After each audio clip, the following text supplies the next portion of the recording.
મિત્રો કહે છે ને કે મહેનત કરો તો બધું મળશે, નકરા બેસી રહે કાંઈ નહીં થાય. મિત્રો દર્શન થઈ જાય ને તો જય હનુમાન દાદા કમેન્ટમાં લખતા જજો.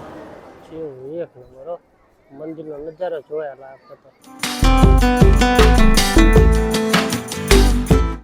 હાય મિત્રો, ગુડ મોર્નિંગ તો હરરમાં તો કેમ છો બધા મિત્રો? મજા માતે છો તો ફરી સ્વાગત છે તમારું મારા એક નવા વ્લોગની સાથે. તો મિત્રો આજે આપણે મારા કોમ્પ્યુટરને ચાલુ કરવાનું છે, જોઈએ કે પાછું ચાલુ થાય છે કે નહીં. જો કંઈ બને ત્યાં સુધી તો ચાલુ કરવાનું જ છે, પ્રયત્ન કરવાના જ છે કે ચાલુ થઈ જાય. અત્યારે જો કોલરને બધું કે સેટઅપ કરી નાખ્યો છે, એટલે જોઈએ ચાલો તો ચાલુ કરી દઈએ અત્યારમાં. અને વાગી જાય છે લગભગ 9:15 જેવું થઈ ગયું છે. મિત્રો હવે તો જો આને આડું પાડીને મંડાવાનું છું, ખોલી બધી વસ્તુ આ ચાલુ કરી નાખવાનું છે. ગમે તે થાય ને તો તે પાછું ચાલુ કરવાનું છે તે ગમે તે થાય, ભલે છેવટે બહારે લઈ જવું પડે એમ. મિત્રો જો અમે કોમ્પ્યુટરની હાલત કેવી કરીને મૂકી હતી ખબર છે? આ જો ખોલી નાખ્યું આખું, હાથ તો દોડા બધું ચાલુ ન થાય ત્યારે એને મેકવાનું નથી થતું. આજ ગમે તે થઈ જાય એને ચાલુ કરવાનું છે આજ, કારણ કે કાલ મારે ડેટા દેવાનો છે મિત્રો. અને આ કેટલા ટાઈમથી આમને કોમ્પ્યુટર બંધ છે, તો એના લીધે હું કામ પણ નથી કરી શકતો એમ. તો હવે ગમે તે થાય તો ચાલુ તો કરવાનું છે. છેવટે ભલે ધંધુકા લઈ જવું પડે, તો આમ ગમે ત્યાં લઈ જવું પડે એમ, તો એને ચાલુ કરવાનું થાય છે. જો હા આવડી ખોલીને મૂકી દીધું છે, આપણે ફિટિંગ કરીને ફરીથી જોઈ લો. અને બહાર જો વરસાદ ચાલુ થઈ ગયો છે, આવવાનું વાદળ પાછું તમને દેખાય છે. મિત્રો કહે છે ને કે મહેનત કરો તો બધું મળશે, નકરા બેસી રહે કાંઈ નહીં થાય. એવી જ રીતના મેં 4-5 દિવસથી કોમ્પ્યુટર ચાલુ નહોતું કર્યું, પ્રયત્ન કરતો હતો કે ચાલુ થઈ જાય નહોતું થતું. આજ મેં તમને આ વિડીયોની અંદર કીધું હતું સવારે કે હું આ કોમ્પ્યુટર આજ ગમે તે થાય તો ચાલુ કરવાનું જ છે એમ. તો જો ફાઇનલી મિત્રો હજી આખો સેટઅપ એમને એમ જ પીડ્યો છે જો. અને આ પીસી મારું ચાલુ થઈ ગયું, જોઈ લો. એટલે મહેનત કરવાથી છે ને સક્સેસ જરૂર મળે છે, બાકી બેસી રહે કાંઈ નથી થતું. એટલે હવે જો પાછું મહેનત કેવું, આ જો અત્યારે વાગી ગયા છે 1:32 થઈ એમ, હજુ જમ્યોય નથી અને પાછું કાંઈ નહીં એમ, ખાલી પાણી પીવા ઊભો થયો હોય એવું જ છે. બાકી આમાં જ છું સવારનો એમ. એવી રીતના જ તે મિત્રો અત્યારે જે હું યુટ્યુબમાં, ઇન્સ્ટાગ્રામમાં, ફેસબુકમાં બધે મહેનત કરી રહ્યો છું, વિડીયો બનાવી રહ્યો છું, અપલોડ કરી રહ્યો છું, તો એમાં પણ એક દિનના સમય જરૂર સક્સેસ મળશે. એટલા માટે હું એમને મહેનત છોડીશ નહીં એમ, એટલે ચાલુ જ રાખીશ વિડીયો બનાવવાનું વગેરે એમ, કે આમ વ્લોગિંગ કરવાનું. તો અને મારા પેજની અંદર જો તમે નવા હોય ને તો લાઇક, શેર અને સબસ્ક્રાઈબ જરૂર કરી લેજો મિત્રો. અને હા મિત્રો, એક વાત તો તમને કહેવાની જ રહી, કેમ કે અમે આજે જઈ રહ્યા છીએ હનુમાન દાદાના દર્શન કરવા માટે. અત્યારે જો કે 1:30-1:30 જેવો ટાઈમ થઈ ગયો છે અને અમે નીકળવાની છીએ 3:30 આજુબાજુ. એટલા માટે જો તમારે પણ દાદાના દર્શન કરવા હોય તો વિડીયોની અંદર જરૂર બન્યા રહેજો. મિત્રો અત્યારે હવે જો બધું કમ્પ્લીટ થઈ ગયું છે આપણું પીસીને બધું, એટલે હવે વાગી જશે 2:43. તો હવે જઈએ છીએ જમવા માટે, કેમ કે હવે બધું કમ્પ્લીટ થઈ ગયું છે. કોપી પણ બધી મારવાની કોપી મારી લીધી છે, જે ડેટા આપણે જે દેવાનો હતો એ. તો હવે આપણે જઈએ જમવા માટે. હાલો મિત્રો, હવે તો મારા ફ્રેન્ડ આવી ગયા છે, એટલે એની હારે જવાનું છે. મારે બે જવાની છીએ, એટલે જો પીસી પણ બંધ કરી દઈએ અને પછી પાછા છીએ. અત્યારે લગી શા માટે ચાલુ રાખ્યું કે કદાચ એવું ના થાય કે બંધ કર્યા પછી ચાલુ ફરીથી ને એવું થાય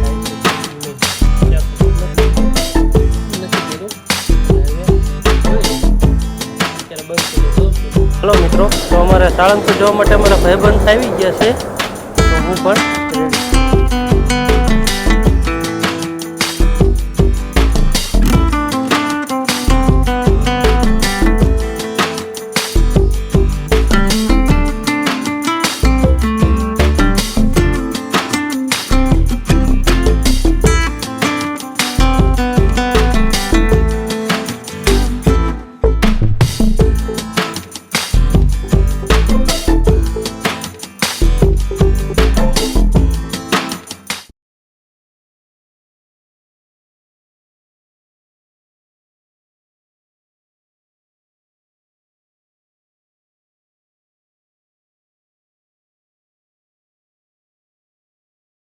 મિત્રો અમે અત્યારે પહોંચી ગયા છીએ દાદાના સાનિધ્યમાં, આ મંદિરની સામે, અને બાઇક પણ આ પાર્કિંગ કરી દીધું છે. મિત્રો આટલું બધું પબ્લિક હોવા છતાં અહીં કણે તમને દેખાડો જોવા નહીં મળે, કે સાવ શાંત વાતાવરણ. આપણે અંદર આવ્યા ને તો પહેલાં ત્યાં છે પ્રસાદીનું, અને પછી આગળથી આપણે દર્શન કરવા માટે અહીંથી અંદર જવાનું છે. તો આપણે દર્શન કરવા અંદર જઈ રહ્યા છીએ. આજે છે ને પબ્લિક બહુ ઓછું છે, એટલે આપણે દર્શન કરવાનો વારો છે ને જલ્દી આવી જાય છે. એટલે તો આપણે કન્ટિન્યુ વ્લોગની અંદર બને રહેજો. એટલે આપણે સીધા જ તે અત્યારે પહોંચી ગયા છીએ દાદાના સાનિધ્યમાં. મિત્રો દર્શન થઈ જાય ને તો જય હનુમાન દાદા કમેન્ટમાં લખતા જજો. હું તમને દર્શન કરાવું એટલે દાદાના. મિત્રો દૂરથી તો દાદાના દર્શન તો થશે જ થશે, પણ થોડાક તમને નજીકથી પણ દર્શન કરાવીશ.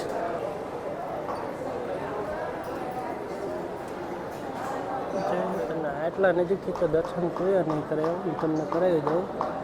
જય હનુમાન દાદા. આટલું બધું પબ્લિક હોવા છતાં તો એનું વાતાવરણ જોવો તમે કેટલું શાંત છે. હલો મિત્રો, તો હવે આપણે જઈશું બહાર, અને બહાર બધે ફરીએ અને તમને બતાવું. મિત્રો તમે દાદાના દર્શન કરીને બહાર આવશો ને એટલે જો અહીં હનુમાન દાદાના ચેલ ચડાવવા માટે 10, 20, 50, 100, 500, 200ની નોટ નાખશો ને એટલે તેલ અંદરથી હાથે હાથે હનુમાન દાદા ઉપર ચડી જશે. જો આ છે હનુમાન દાદા.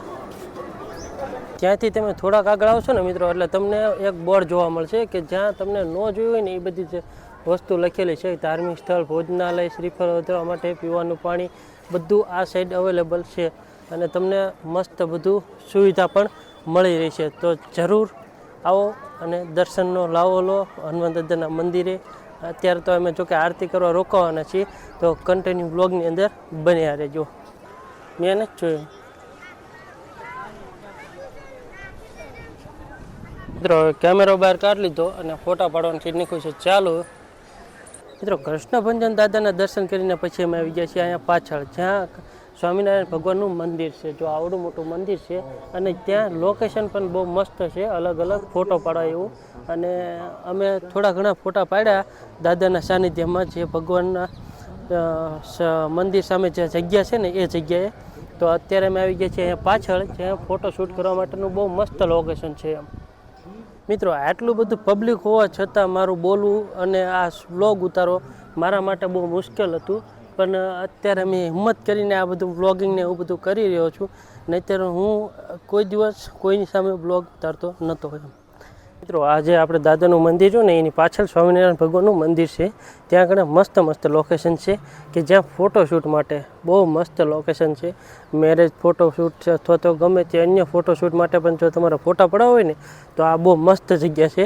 અને જગ્યા એટલે આ બધું આમ બહુ મસ્ત એમ તમે જોઈ શકો છો આ બધું, કે જ્યાં ફોટોશૂટ માટે એકદમ પરફેક્ટ જગ્યા છે એમ. અમે જો કે ફોટોશૂટ માટે આવેલા હતા.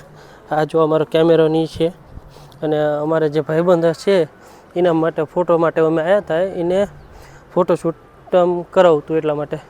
તો પછી અમે આવી ગયા છીએ પાછળ. જોકે અહીંની જગ્યા બહુ સારી છે, એટલા માટે હું તમને કહી રહ્યો છું કે બહુ મસ્ત છે એમ.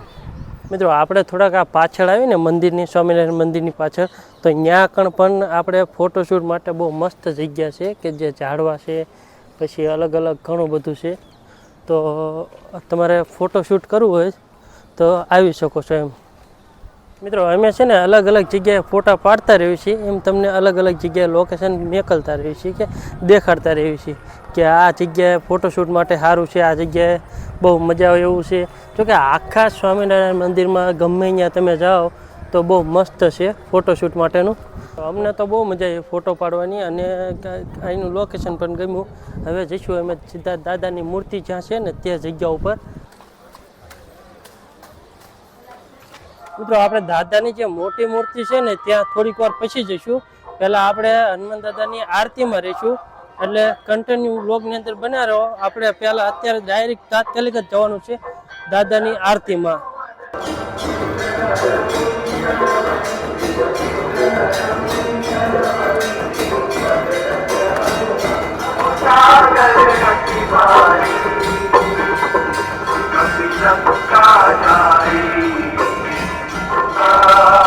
प्रभु जय कपी बलवंता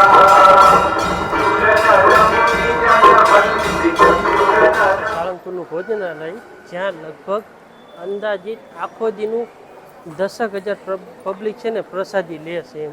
અને અહીંનું ભોજનાલય તમને બતાવું કે કેટલું એક હોટલથી પણ સારું છે એમ.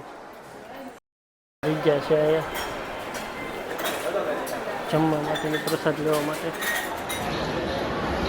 મિત્રો અમે છે ને પ્રસાદ લઈને આવ્યા ને તો અહીંયા બહાર આવીને જોયો ને તો એ અત્યારનો લાઇટિંગનો શો જોયો ને તો એક નંબર એમ કે નાના મંદિર લાઇટિંગ સાથે બહુ મસ્ત લાગી ગયું હતું.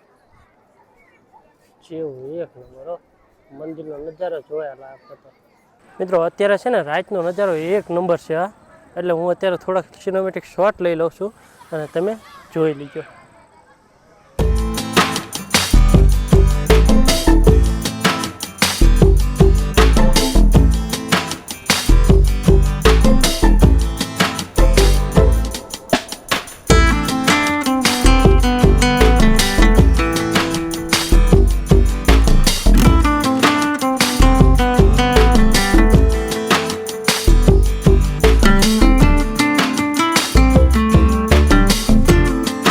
ચાલો મિત્રો,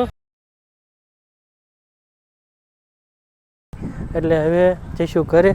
અને જોકે વાદળ પણ છે પાછળ, પણ આજે વરસાદ નથી આવ્યો એટલું સારું છે. અમને મજા આવી ફરવાની પણ અને બધી રીતે. મિત્રો સાળંગપુરની અંદર ઘણી બધી જગ્યા તમને બતાવી દીધી. હવે છેલ્લી જગ્યા, જેને ખરીદી કર્યું હોય તો એના બહાર આવતા જ તે બધી વસ્તુ મળી રહેશે. જે કાંઈ પણ લેવું હોય તો અહીંથી મળી જશે. અને વાગી ગયા છે મિત્રો 8. જો આ ટાવરની અંદર ઘડીએ ચાલુ છે એટલે 8 આવીને આપણે સાળંગપુરમાં થઈ ગયા છે. તો મિત્રો આજનો વ્લોગ આટલો જ તે, અને મળીએ નવા વ્લોગની સાથે. તો